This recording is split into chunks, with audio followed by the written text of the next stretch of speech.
Hello guys, welcome back. It is very cozy outside, like it's gloomy and I think it started raining right now. So if the lighting is off, I'm gonna apologize. Today's video, I wanted to show you guys how I actually homeschool and what we do during the day. And just for reference, I have a 15-year-old who's in the 9th grade, an 11-year-old who's in the 5th grade, and then toddler twins who will be turning 2 this month. I brought my planner in here today. That way I can just go over kind of how our week goes. What I usually like to do is on Sundays, I like to plan for the week.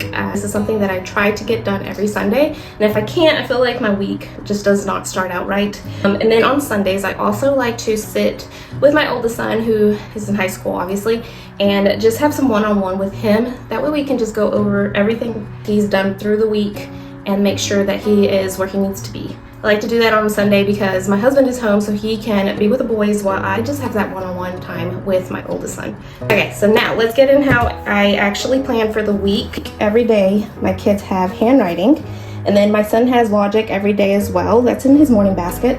And then my daughter will have journal on the days that she does not do math. I like her to take her time on math because that's what she struggles with the most this year. So we skip out on journal when it's math days. Okay, so then for my son, he will do language arts, history every day, and then he will alternate his math and science days.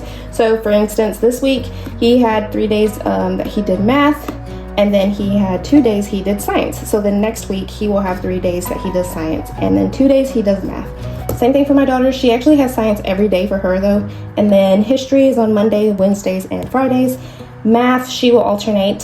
So this week she had 3 of math, 2 of language arts, and then 3 days that she does language arts, and then 2 days she'll do math. So I do this because it's just overwhelming. If we try to do both math and language arts every day, it becomes a lot. Then, of course, we have Bible every day. That's something that we do as a family and non-negotiable. If nothing else gets done, we at least do our Bible time together. And then we do read alouds and at least one craft a week. I try to do that once a week. And then baking it at least once a week. I think baking is something that's like a life skill there in the kitchen. It doesn't have to necessarily be baking, but we are doing something in the kitchen together as a family. That's how I plan for the week. That's where my planner is so handy to me. Let's go through the day and I will show you exactly what we do through the day.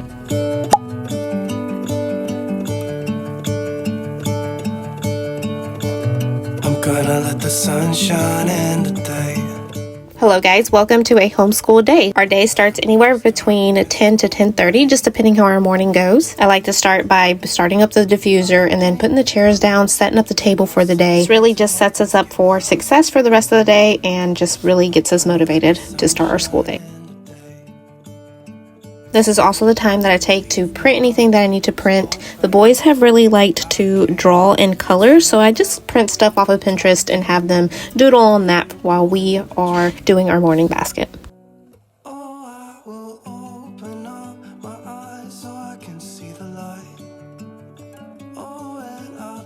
I grab any puzzles or any toys that they are really interested in. I try to do like a rotation with their toys, that way they don't get bored of the same thing over and over. Once I get the boys settled in, that's when the big kids come in and we get our day started.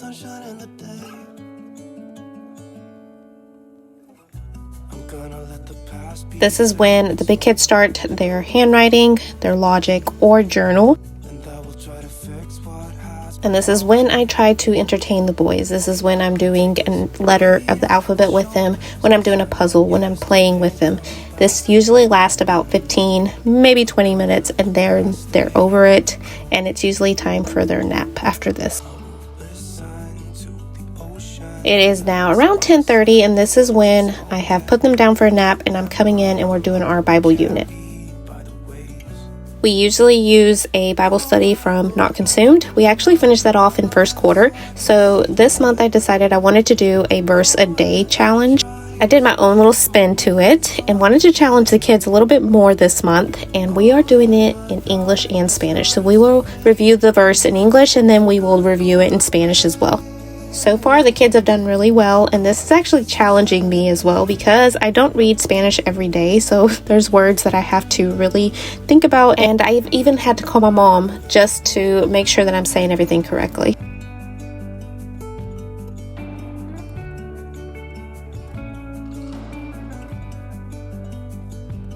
I try to tidy up as the day goes on, but there's days where the house just stays a mess and I just leave it, and I've learned to just step back and be a little bit more flexible with my time.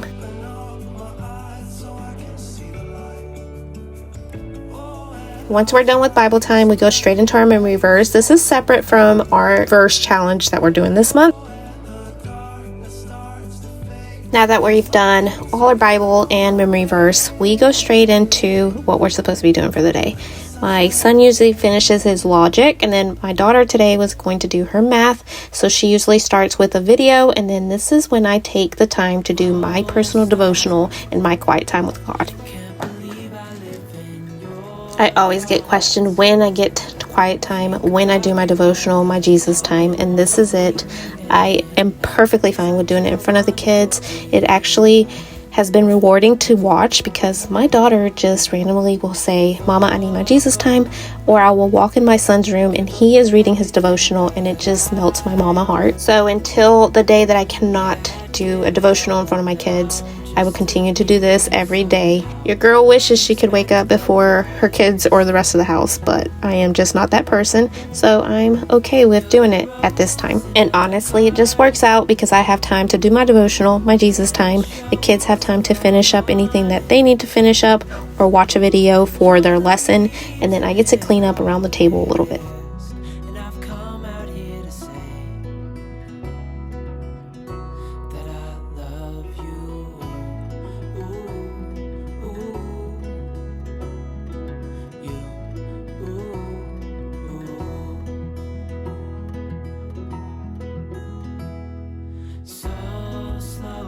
Okay, now we can dive into math with my daughter. This is something she has struggled with this year, and it was language arts last year, and she's actually doing really well in language arts this year. Math is where she's struggling. So I take the time to review everything with her, and my son usually is finishing his logic up. So it usually works out that I'm helping one if the other one doesn't need me, and it works out, it balances out. Allison is usually doing her review questions, and now it is time for Miguel to start his math. He does dive into math by ShormannMath online, and he has thrived. It's an amazing program. He has loved it. We highly, highly recommend it.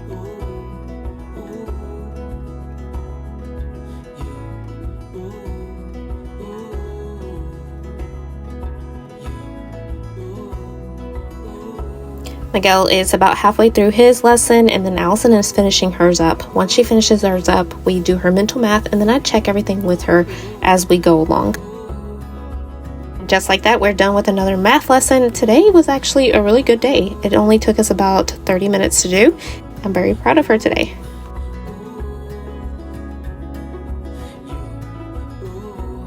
Then we will go straight into either science or history. I have her choose which one she would rather do first, and today she chose science.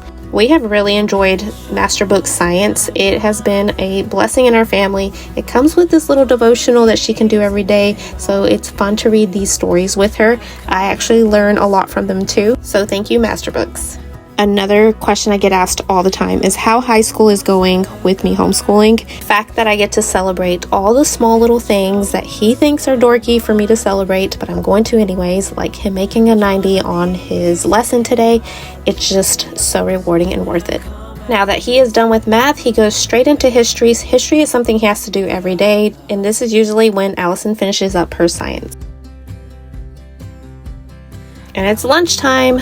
Boys are up, we're ready for lunch, and this is when I do a read aloud.